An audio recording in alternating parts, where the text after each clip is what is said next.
Hello, everybody, and welcome to the Monday edition of Moohead Radio. I'm your host, a big and furry bovine, and joining me on the panel today, Derek from DF Sports and Bronk in merry old England. And today's program, there is some news to talk about, which is great because there hasn't been a lot of news lately.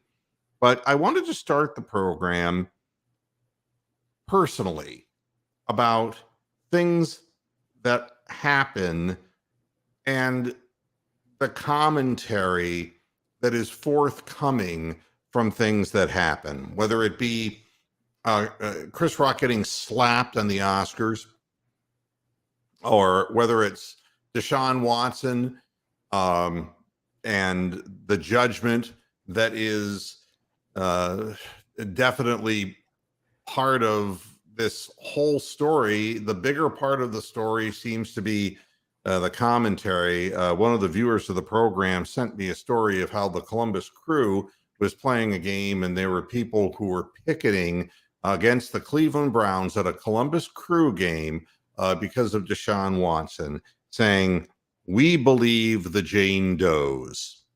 Right? I want to say something from the bottom of my heart. Those people are fucking assholes because they don't know shit. And you know, something happened over the last couple of days that has made me come to see how mean-spirited people are and how there are these sides, the yin and yang sides. One who supports one thing, one who supports another thing. And it makes me sick on both sides of the political aisle. I can't stand women who stand in judgment before justice is even served in the courts. I can't stand that. I can't stand people who would go to the Capitol and start an insurrection over something that they didn't know shit about. And the whole DeShaun Watson story, we try to go over this on the air, that, hey, the story will unfold and it will unfold as it unfolds. I am neither a fanboy, nor do I see him as my role model. He's 26 years old. To me, he's a kid, and he's an athlete, and he is in some trouble. And what degree of trouble, we'll find out. But I'm going to draw this up clearly with all the people who insist on calling him a rapist. All of the people who are taking the absolute hardest line they can. And I want those people to have the guts to listen to this and to see what they are and what they've become.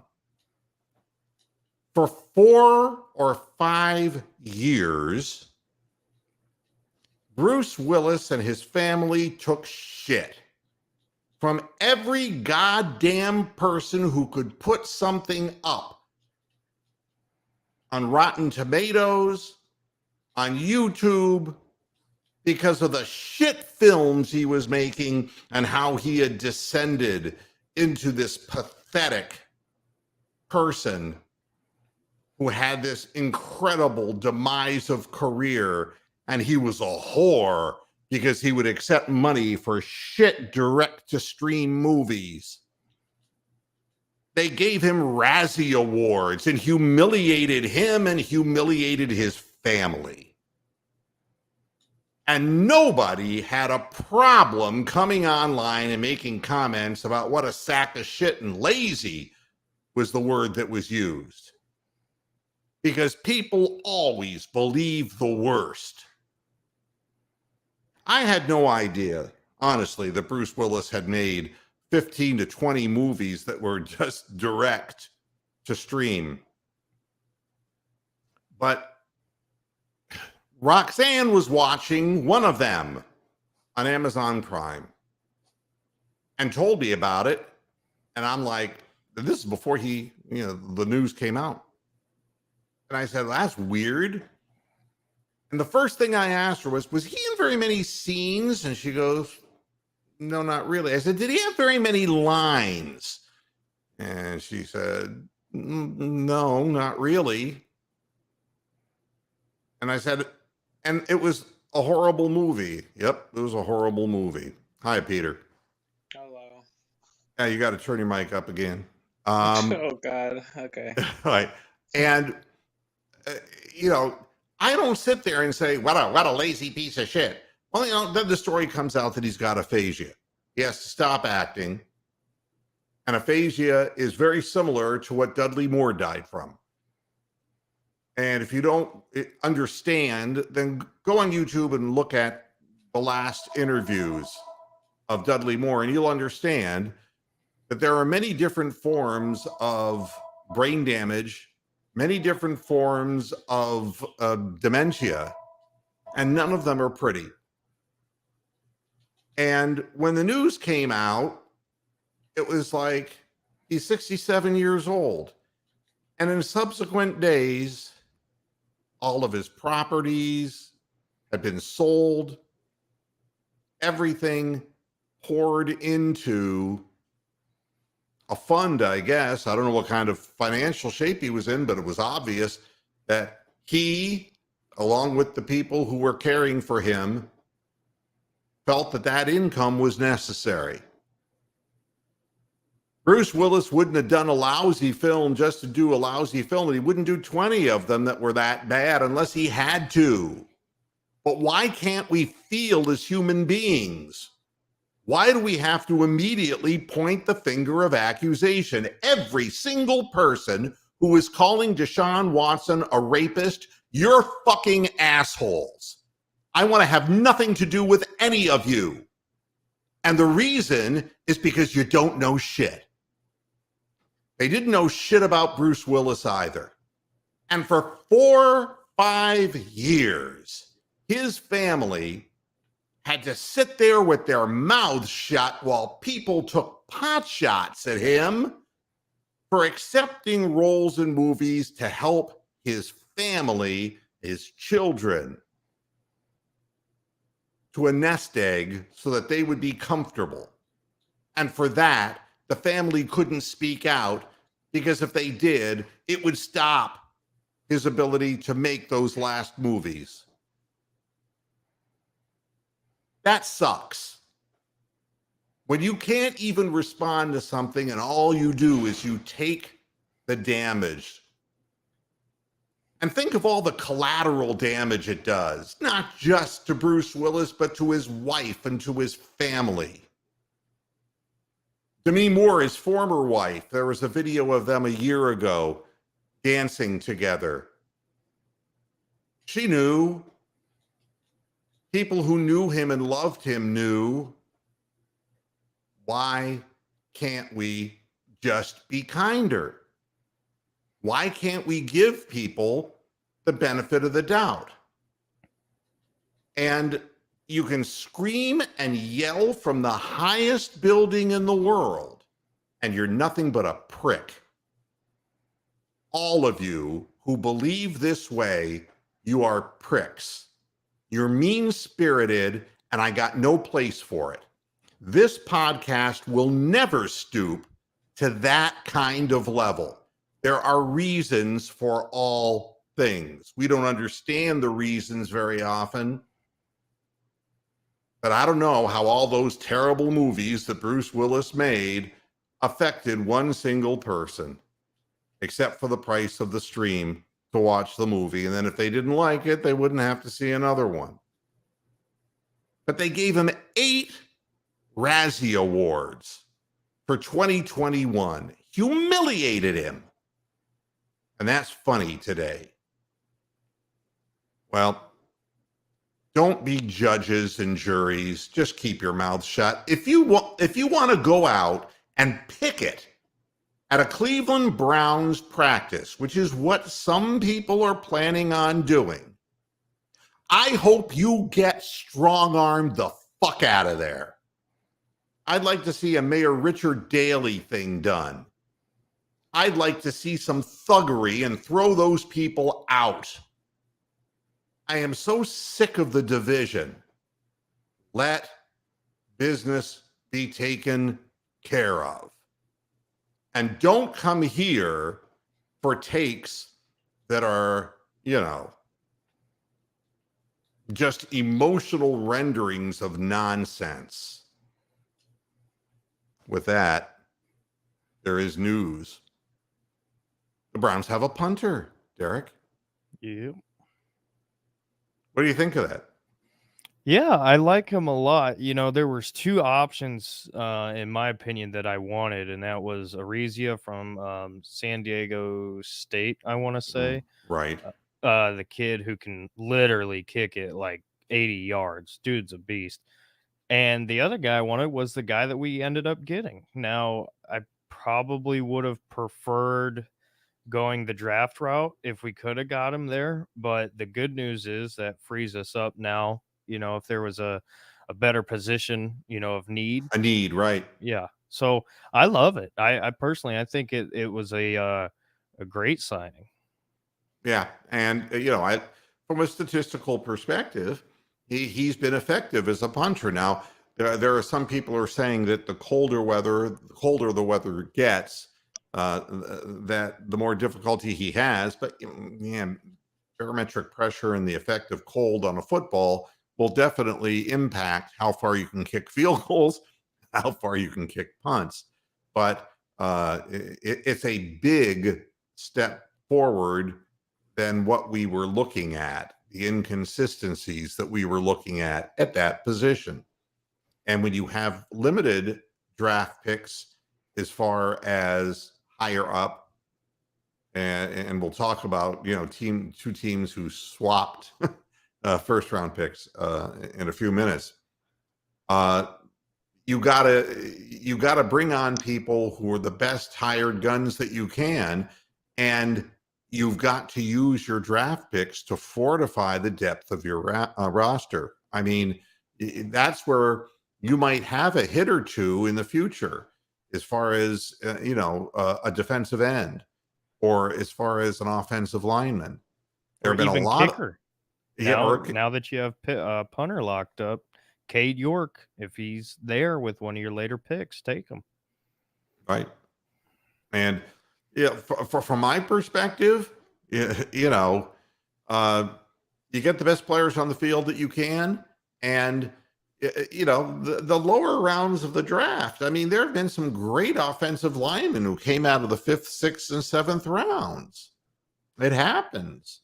And the Browns are still in a position to get a wide receiver if that's what they want to do.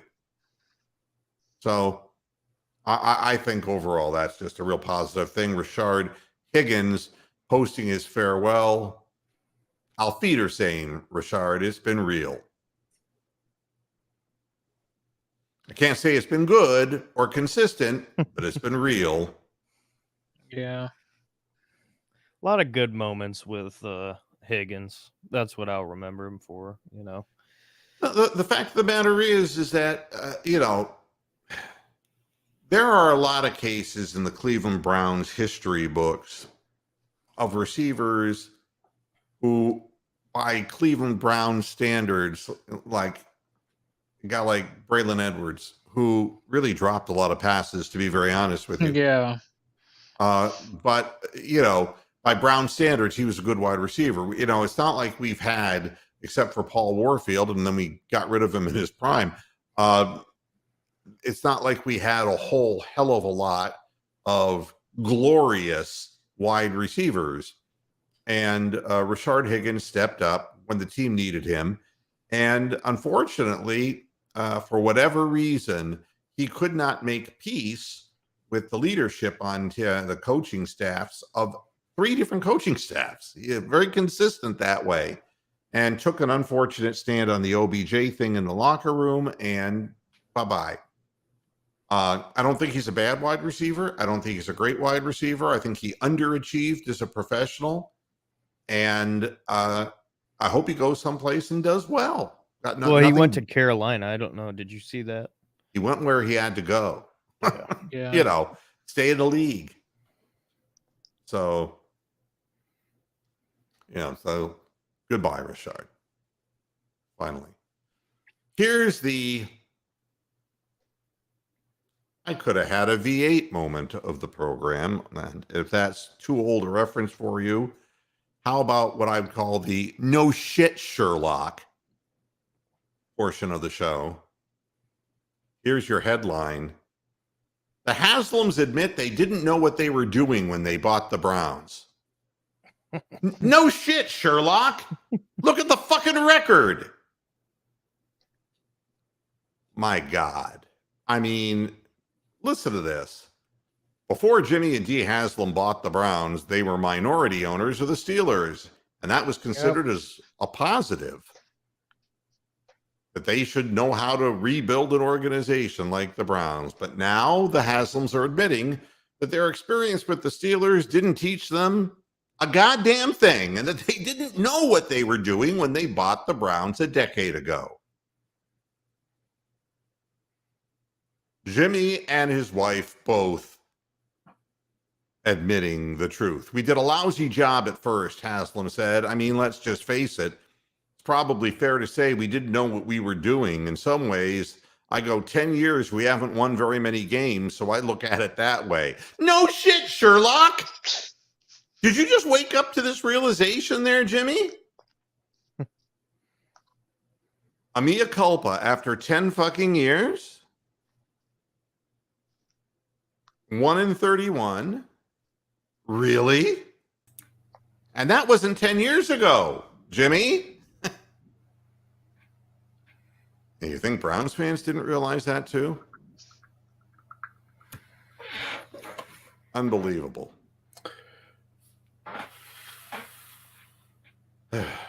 I'm going back to mute. I have nothing to say about that. I haven't already said. I know. It's like, my God. I'm sorry, but whatever. Yeah.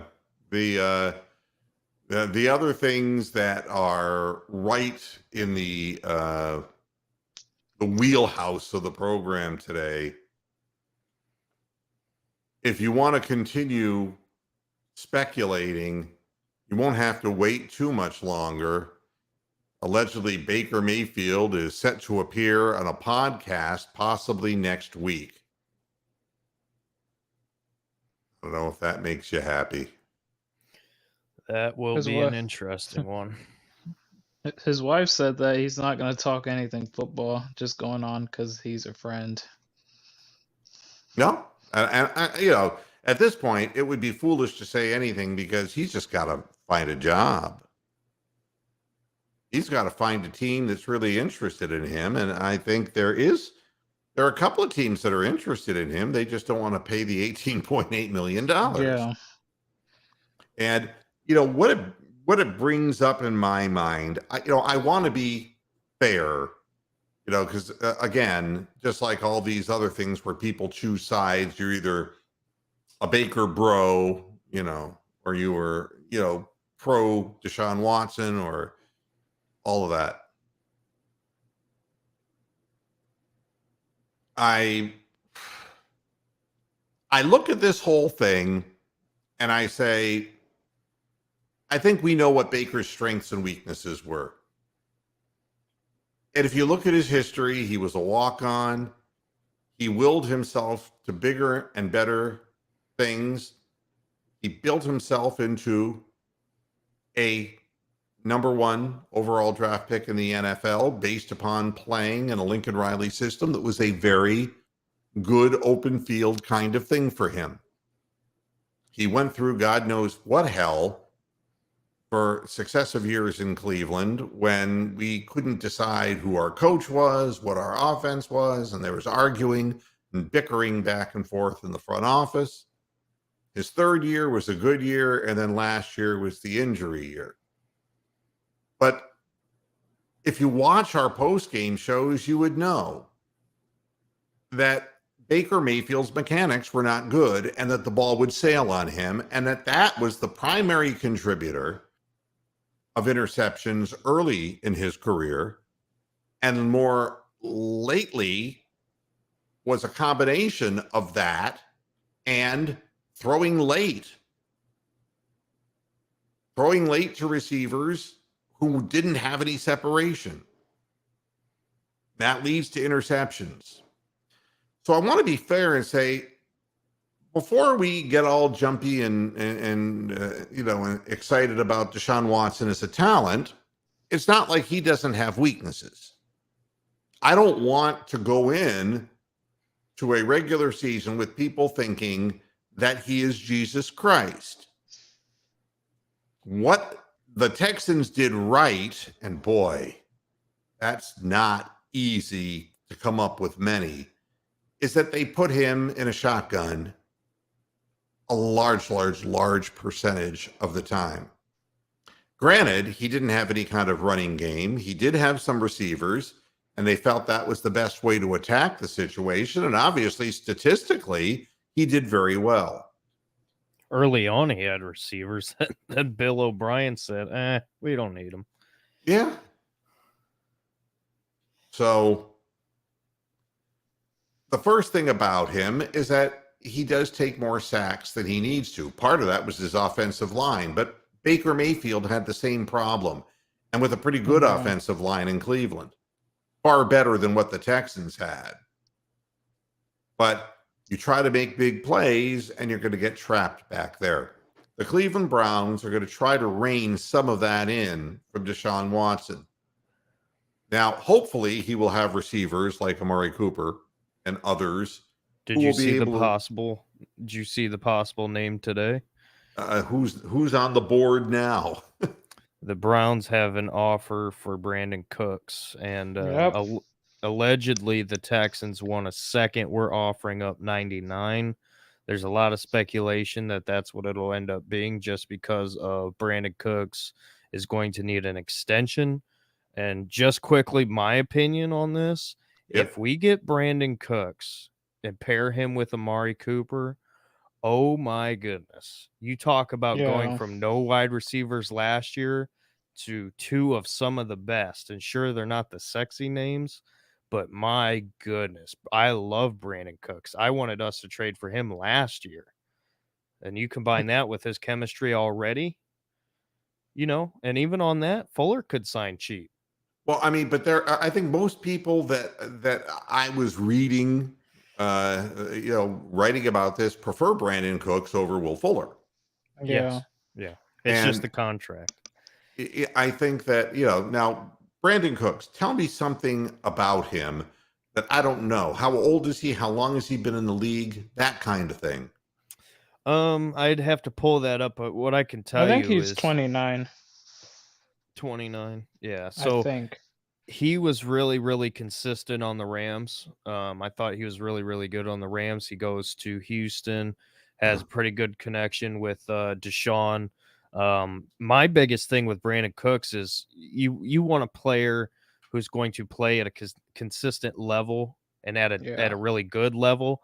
That's Brandon Cooks. I mean, you can even go back and watch our game against the Texans. Brandon Cooks was doing a heck of a job, pretty much as the only man. So, I mean, if we can get Brandon Cooks, I will tell you, I will be the first to throw a party. Now, Brandon Cooks was a big weapon with the Rams, but because of what surrounded the Rams, correct? Well, also, he was... Wasn't it a resurrection of sorts for him? He came from the Patriots the year before, and then they met up in the Super Bowl. Yeah, and he was also from the Saints before, and the Saints, Patriots, and Rams, he all had 1,000-yard seasons. So it's always questioning why they got rid of him, because he was consistent wherever he went, no matter the quarterback. So he's 28 years old. Yeah, thanks, 28. Trill Hill. I appreciate it, buddy. But he's been consistent wherever he's gone, and he's back-to-back 1,000. Out of the 8 seasons he's played, he's had 6 seasons with 1,000 yards, so he's good. First-round pick to the Saints in 2014. What school did he go to? He went to Oregon State. All right. So, and again, the Will Fuller thing, besides injuries, is that Will Fuller was kind of looked at more as a deep threat, but maybe not so much of a pattern runner. Yeah. And I take it that Brandon Cooks fills both descriptions. Yeah, and Will Fuller basically is what it's kind of easy to make this comparison, but what the Browns drafted Anthony Schwartz to be is Yeah. what Will Fuller is. You know, that guy who's a burner, deep threat, but he's also solid as a route runner, pretty good hands, great connection with Watson, great connection. It's just the injuries. That's been his main thing. And he actually signed with Miami because it was believed that DeShaun Watson was a done deal to go to Miami. Uh-huh. So that's why you saw him sign with the Dolphins last year. So that's why everybody's saying it's pretty much a lock that he'll come to Cleveland. It's just a matter of what kind of contract are you looking at. I got a question for you, Derek, and I don't mean to put you on the spot because Derek and I don't, we trade notes, but it's not like the day of the show we're in contact. This is the first I've spoken to Derek today. Do we have any idea why or how Larry Ogunjobi failed his physical? I know he had an injury with the Bengals, and that's why he was out of the Super Bowl. I'm not quite sure. I don't remember exactly what it was, but yeah, that is interesting. And I've actually heard speculation that he would come back to the Bengals because of that. So I don't know how true that is, but I was kind of surprised when that came out that he failed his physical, because the last I heard was he should be pretty good to go. So I don't know. I mean, I was just wondering. I mean, usually that's just a given. It's, you bring the guy in, you have a physical done, and it's fairly normally run of the mill. It's like the I Ravens. just wonder what in the hell popped up on the radar. It's like the Ravens with Zadarius Smith. It was like Yes. that was reported as a done deal, and then all of a sudden, well, he's in Minnesota now. It's like, okay. It's been funny that way. There's been more of that kind of activity in this offseason than there has been in others. But, I'm just wondering. But yeah, Brandon Cooks would be fine. Thank you. I'd enjoy that. I mean, and I'm hearing less and less about Jarvis Landry. I mean, Jarvis Landry is going to take a big cut in terms of dollars and cents, no matter where he plays. Did you see the quote he had out too? I don't know if No. this was real, but he was like, "Oh, I gave everything I had to Cleveland, everything." I'm just thinking, wow, he's playing, trying to get back to the Browns. Well, you know something? It's a really difficult thing in a market of free agency that literally can explode in an instant. Every year we go through this, and nobody really batted an eye. A lot of some people complained when the New York Yankees got A-Rod and paid him that obnoxious amount of money to come play in New York. Every sport has the first time kind of contract, and we've seen it many times since A-Rod. All right, that was the first one, but other franchises that were in larger cities didn't have a problem following suit. This is just the big, kind of like the eye of the explosion, if you will, as far as people paying inordinate amounts of money for necessary pieces. And when you see who's playing in the big games with big wide receivers for the teams that are always mentioned, you got Buffalo, you got Kansas City, and then Cincinnati shows up with Jamar Chase, and then and the Rams, you wind up like wide receiver is going to be a very valuable piece. So they're going to, and sure enough, people were paying $18, $19 million, $20 million for what prior to the free agency period, people were saying 12 to 14 million a year. That's what that turned into. But if you're on the other side of the coin, you've hit 30, you've got injuries, and you're Jarvis Landry, it's got to be one of the most punishing things emotionally to be in a market where people are being overpaid out the yay but you can't get a piece of it. Yeah. Everyone's looking for what's shiny and new. Well, he's got way too many injuries. He'd have taken the offer if he had it. He's looking for an offer. Crazy. So this is the conclusion that I come to, is that there will be many more DeShaun Watson type of contracts, and guarantees are going to become routine. Because once one does it, they all have to do it. It's just like Major League Baseball. It's like dominoes. When one falls, they all fall. Yeah. And I'll tell you what, I think it's going to happen. I think at some point Lamar Jackson will be a Miami Dolphin, just given the moves that they've made. I think they're in their kind of Tua Baker phase right now, where you surround him with what you feel is good enough to get everything out of him that you can. I think that Tua could have been a great player. I really do, but his injuries are just so major. They're not going to get better. So, I mean, you look at Jalen Waddle, Tyreek Hill, and they signed Raheem Mostert as a running back. Can you imagine the RPOs, the options in general, with Lamar, Tyreek, and Jalen Waddle? I mean, it just makes too much sense for me. And the Ravens aren't going to pay him. They would have done it by now. Yeah, They have a contract, and he just doesn't want it. Yeah, I mean, I mean, they're going to try, but I don't even know. Again, Jarvis Landry, Lamar Jackson could be in a position, if he gets hurt, where his value will plummet.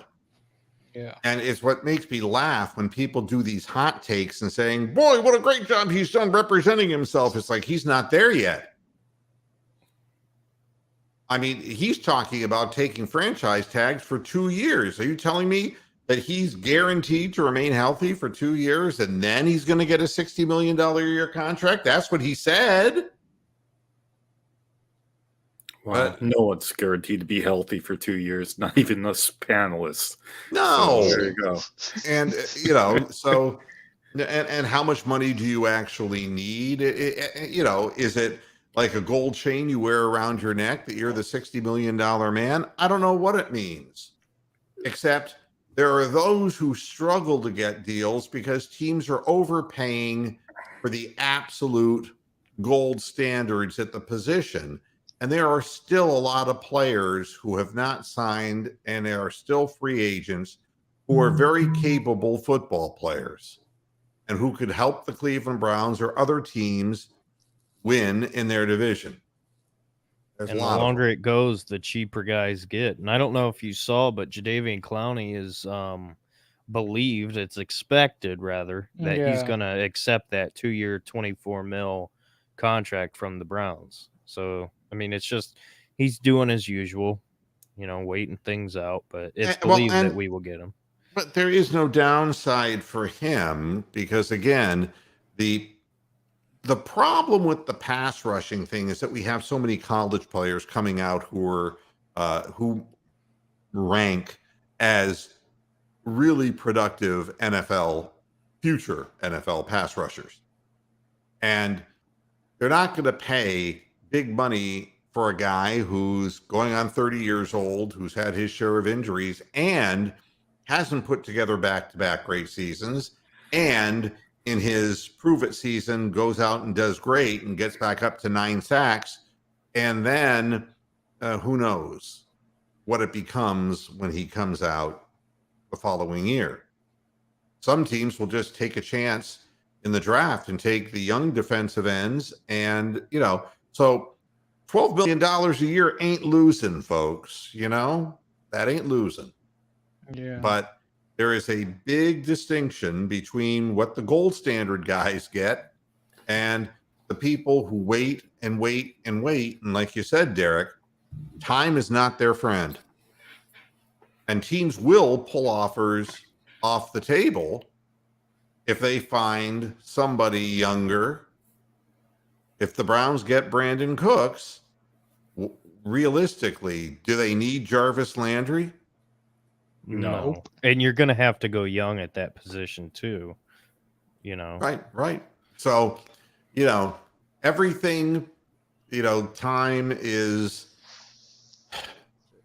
you're holding out with you're trying to bluff your way into a contract. And I don't know any way, if your whole card is exposed, I don't see how you win hands. And that's the problem for Jarvis Landry. And, that's the thing that makes DeShaun Watson the $230 million man. And speaking of waiting things out, I tell you what, every day that Akeem Hicks or Eddie Goldman isn't signed, I'm Yep. getting more excited because that price tag's just going to keep going down. And, if we do end up getting a Brandon Cooks, obviously our cap is going to be a lot different. But if one of those guys is willing to sign one of these, 1-year prove-it deals like a Clowney did last year, that would be spectacular. Now, Akeem Hicks, he was in Cleveland, right? What do you mean? Did they ever bring him in and interview him? It's not confirmed. It's speculation at this point. You can't really say. All right, because there were rumblings to that effect. Yeah, I don't know how much I believe that at this point, but Yeah, there's just a ton of speculation with but everybody. he's still out there. Yeah. Time is ticking, and that price keeps going down. Now, again, I don't mean to be comparing Baker Mayfield to Deshaun Watson, but I talked about, the mechanics problems. The thing with Baker always, to me, looked like when his feet were best was when he was rolling out, but in the pocket, he was skittish and he was not following through with his throws and the ball was sailing. And I think that a lack of escapability in a quarterback in the NFL today is a problem. You don't want to run a quarterback nearly as much as they run Lamar Jackson.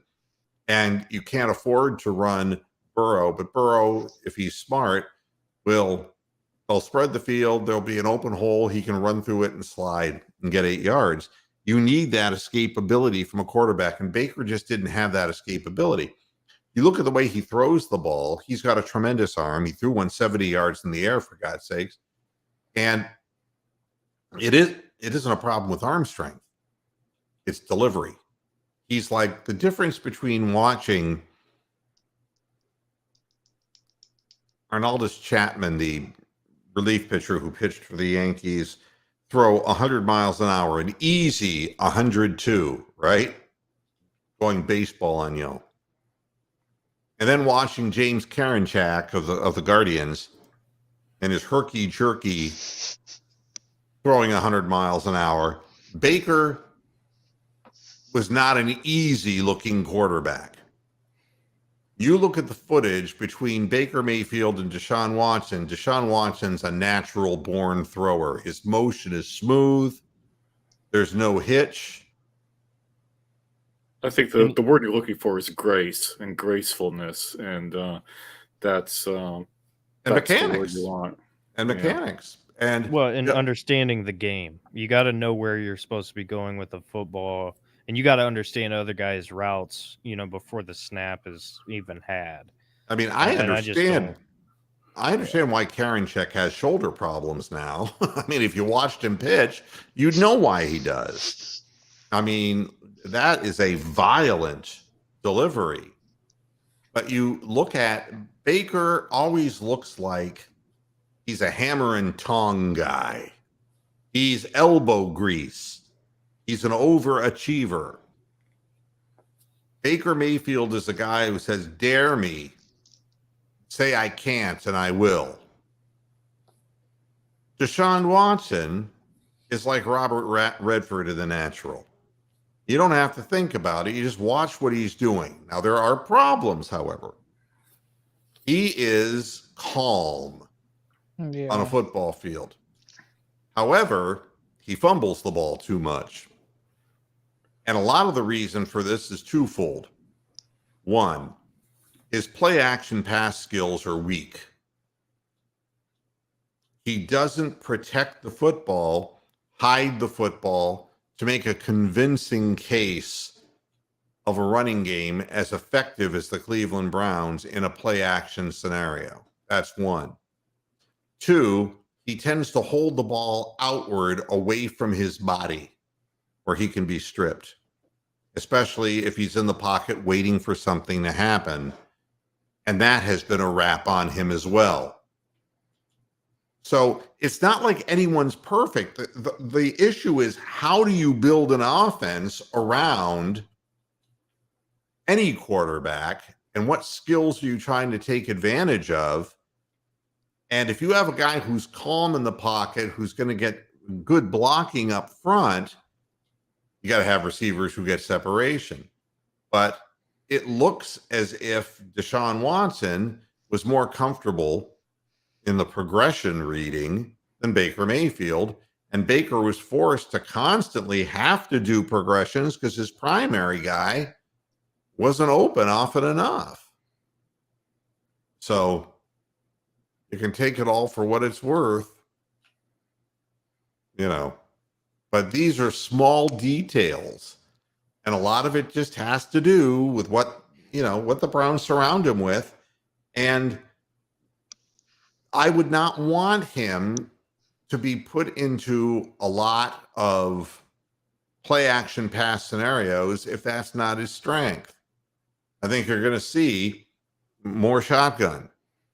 And designed runs too. That's something Yeah. I would not be surprised if you see a lot of. It'll look like an option. You see this a lot more in college football, and I can say this watching Braxton Miller at Ohio State. A lot of times you'll have that motion receiver come across, and it'll look like it's an option, but in reality, it's not. It's a quarterback draw. I wouldn't be surprised if you saw a little bit of that, just given the other run threats that we have. Whether if it be Hunt or Nick Chubb. You know what I'm saying? Right. In 2020, that was Watson's 70% completion year. He was in the shotgun 82% of the time. But at that same time, if you research it, the Texans were next to last in rushing attempts. They were next to last in rushing touchdowns and next to last in runs over 20 yards. I mean, there has to be a marriage of things to take advantage of the running backs. The other thing is, with Kareem Hunt back and healthy, that's like adding a receiver out of your backfield. It's an instant mismatch. And I don't understand why people are dead set that we're going to trade Kareem Hunt. I just don't understand that. To me, yeah, he's not going to be here likely past this season. Whatever. I can accept that. That's not what I'm saying. But going into this year, I mean, you went all in. What would the point be? He's not going to fetch a big buck. No, and you went all in to go get your quarterback, and you did. Right. You got him. Congratulations. Why would you then go ahead and trade away one of your best threats? The second you do that, you know that then Chubb will go down. You know how it works. Yeah, wow. Exactly. You can't afford to do that. No, and yeah, it just doesn't make sense. And just because they tendered Dearness Johnson. That doesn't mean that he's staying for sure. I mean, this is stuff you're going to figure out with off season as it progresses, and camp and the draft and stuff like that. In recent weeks, Kevin Stefanski has commented on his allegiance to the 13 set with the tight ends, multiple tight ends on the field, as now, because of what the team was dealing with in their wide receiver room. And that was the way that he wanted to be able to continue to run the ball successfully and protect the ball. But that's got to change. You can't have that kind of a number of percentage of 13 sets on the offensive side of the ball. You can't do it. Yeah, I mean, it's not happening this year. Of course not. And again, we have to see what Stefanski does and how he opens up the offense.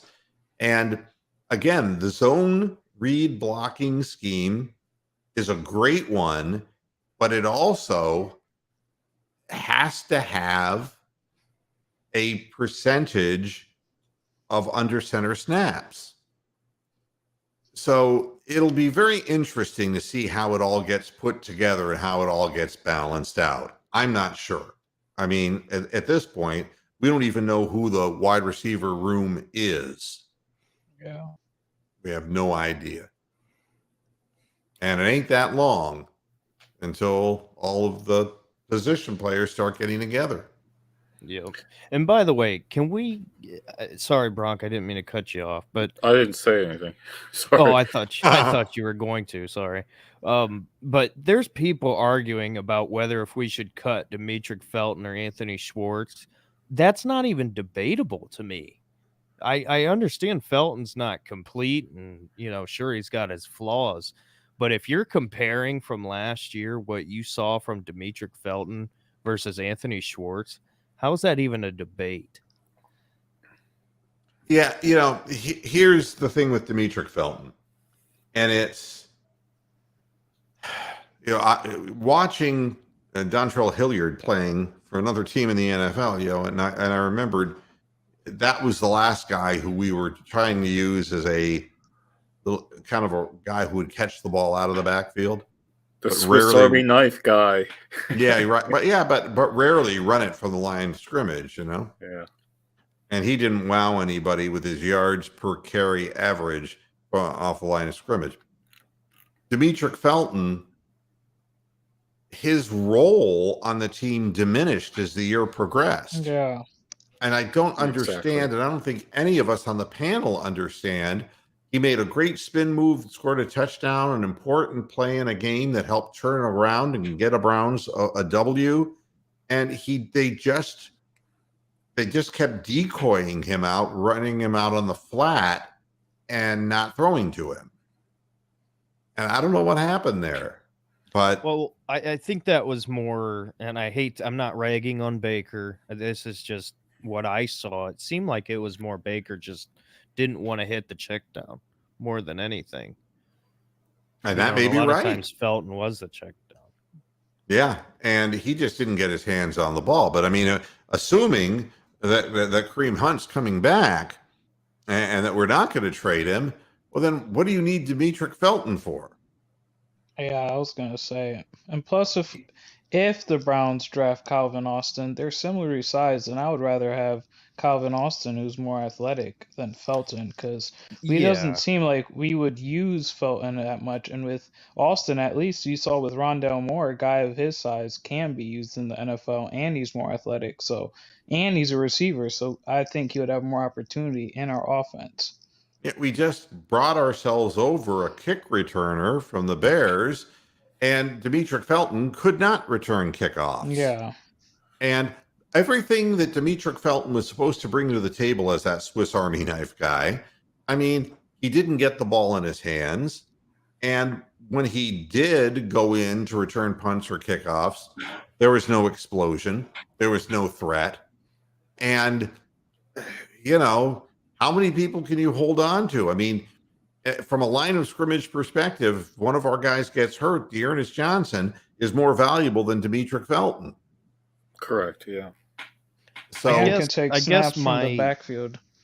I guess my thinking process on this is where we stand right now. Obviously, things will change, but where we stand right now in terms of having a slot receiver, which that's how I'm personally looking at Demetric Felton. I know he's listed as a running back, but as that guy, would you rather have Schwartz or Felton right now? If you throw him into that wide receiver room, I think things changes. Obviously he's not better than Dearness Johnson as a running back. Absolutely not. But when you look at him from the wide receiver side of things, as a slot guy, to me, it's not close. Now, both of them might end up getting cut anyway. Yeah, I think they'll both probably go. I mean, why can't DPJ play the slot? Too big, I think. Yeah. I mean, my feeling is the entire organization this offseason has been defending Anthony Schwartz, and not a word, not a peep about Demetric Felton. All right. To me, Demetric Felton is gone. Not going to make the team. Anthony Schwartz, all I'm reading coming out of the mouths of the organization is, oh, he's working so hard and he's really putting in the work, and all of the stuff of rationalization and justification for selecting a guy third round, right? And that's what it is. That's why he would stay, because he's a third round pick. And that's why he will stay.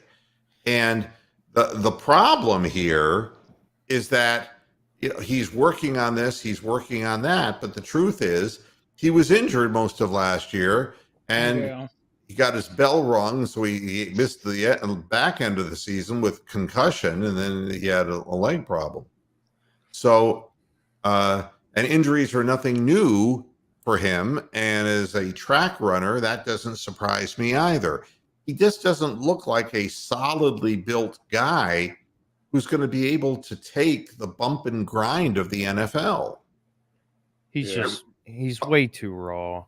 Yeah, but he's going to stay, because nobody's going to want to admit that mistake.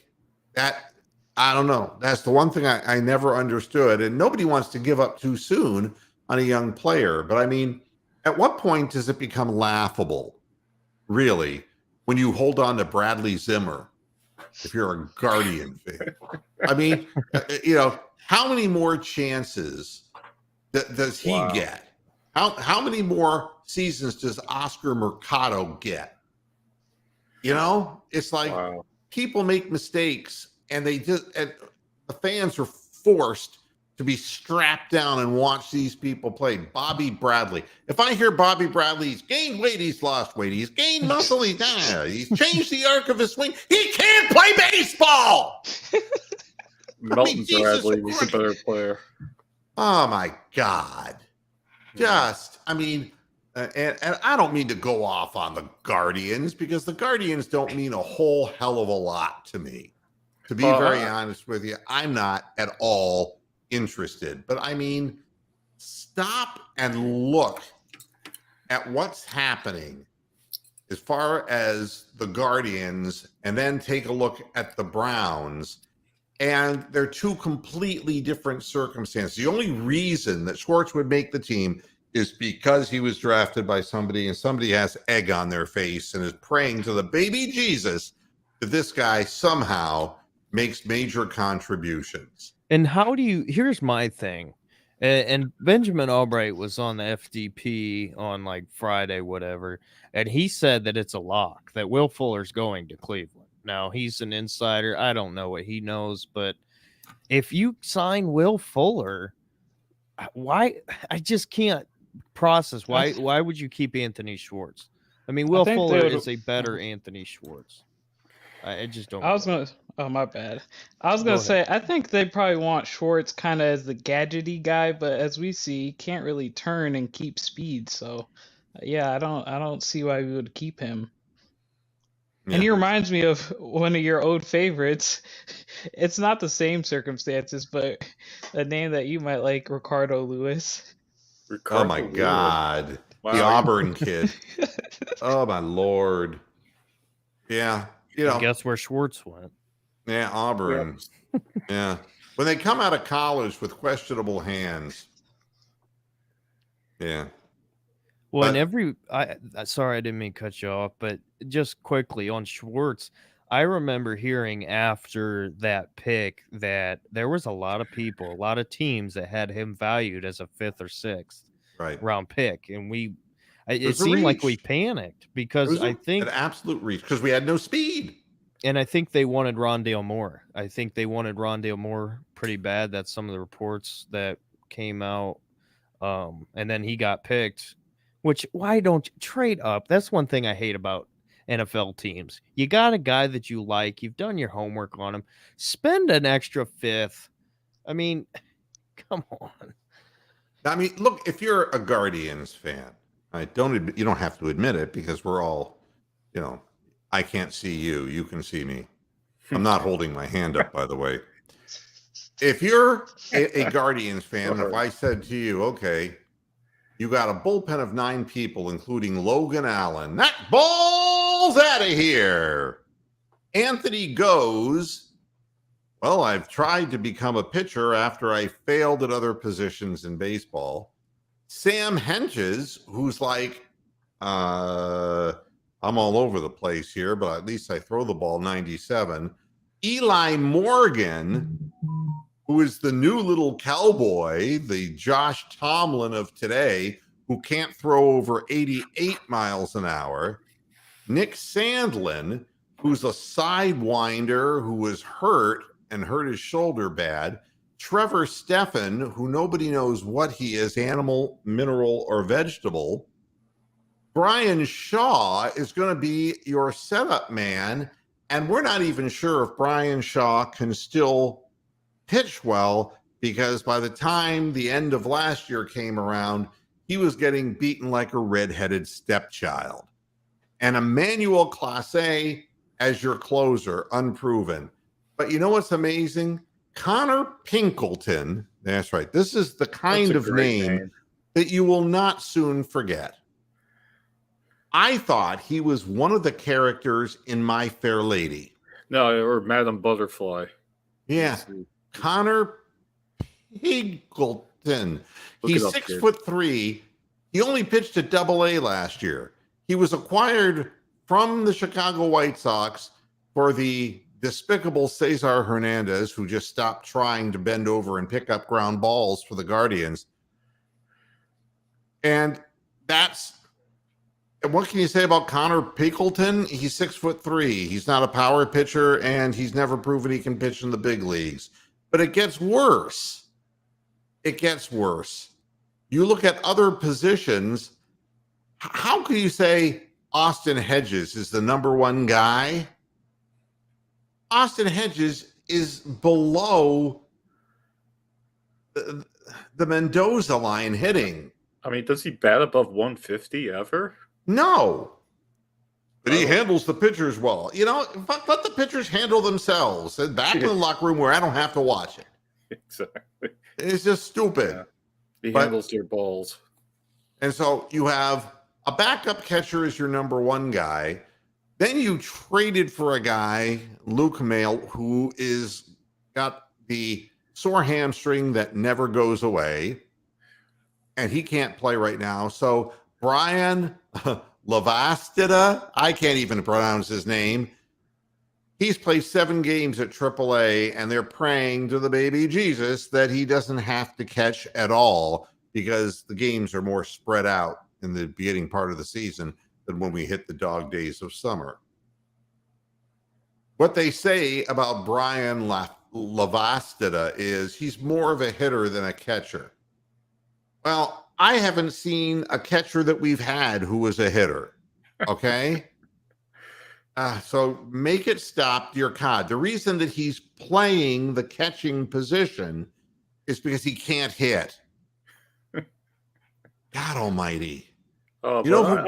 Catchers are third basemen converted because they couldn't hit. That's right. I mean, it's like, please don't insult me.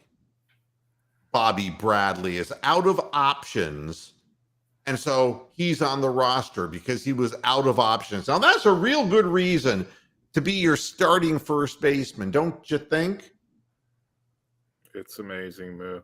I'll tell you what, when is opening day? Is it Thursday?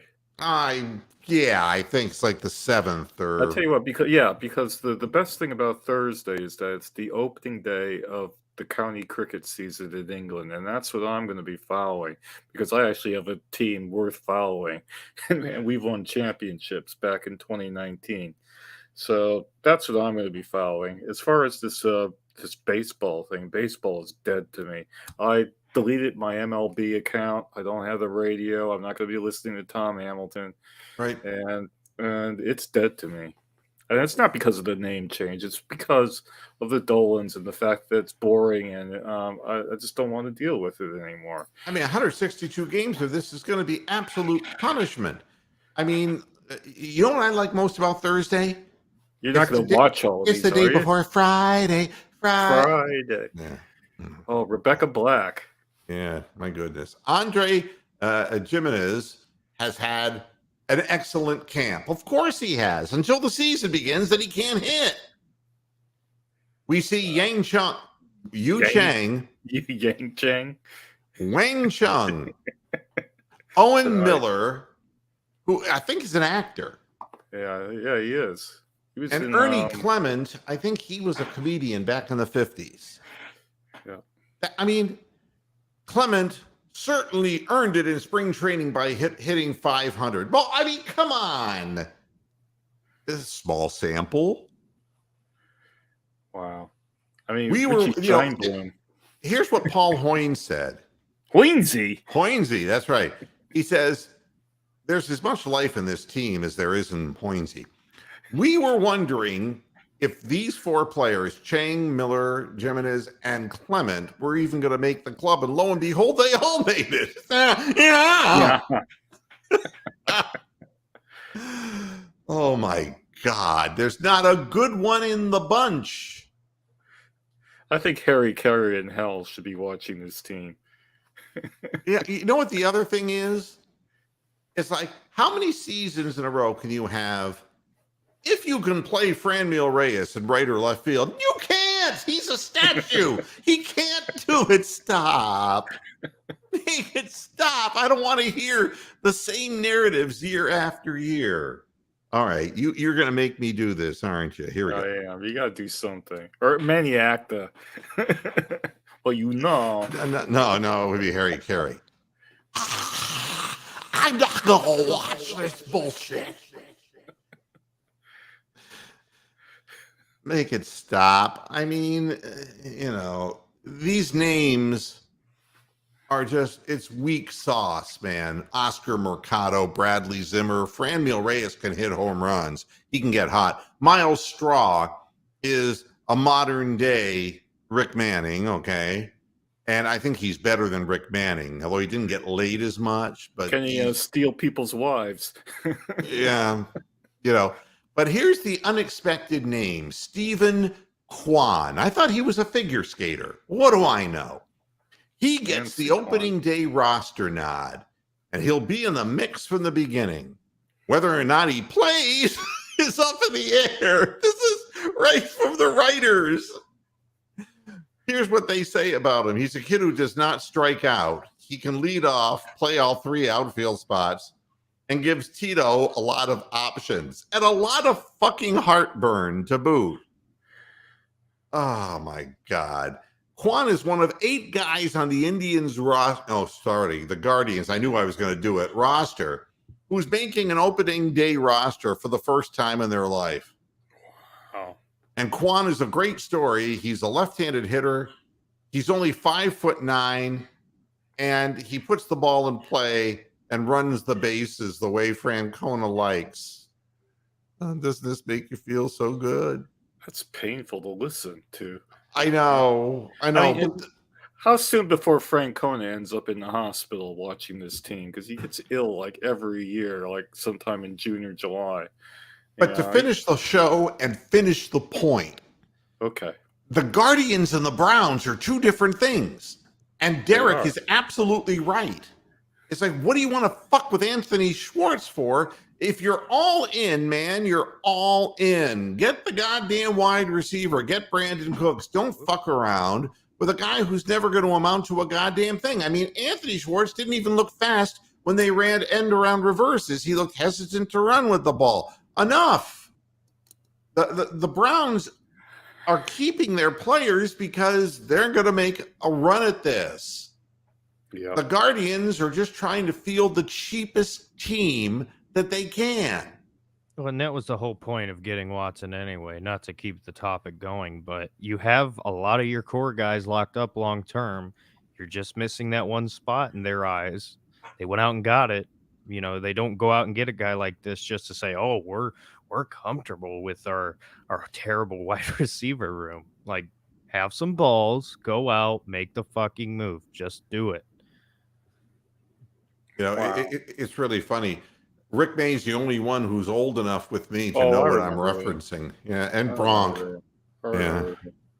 Dun, dun, dun, dun, dun, dun, dun, dun, dun, dun, dun, dun, dun, dun. Dun. If you don't know Ernie Kovacs, what were they called? What were what was the gorilla suits playing marimba music? What the fuck was that? What did they call them? They had a name, and I forget. Rick would remember. Rick will probably be the only one to remember that. He would be the only one to remember that. So at any rate, there's a big difference between, the Guardians and the Browns, and you're all in, and I'm all for it. So I want to thank everybody for tuning into this edition of Moohead Radio. Hey, we got a whole week to find out if any more free agents come our way. Thank you. And way to go, Rick, the Nairobi Trio. Okay, good. Now I feel complete. Rick, you complete me. Thanks, everybody, for tuning in. Derek, thank you. Bronk, thank you. Double P, thank you. We'll be back again Friday with the next edition of Moohead Radio. Until then, hasta la vista, Pastureheads. Good night. Boo.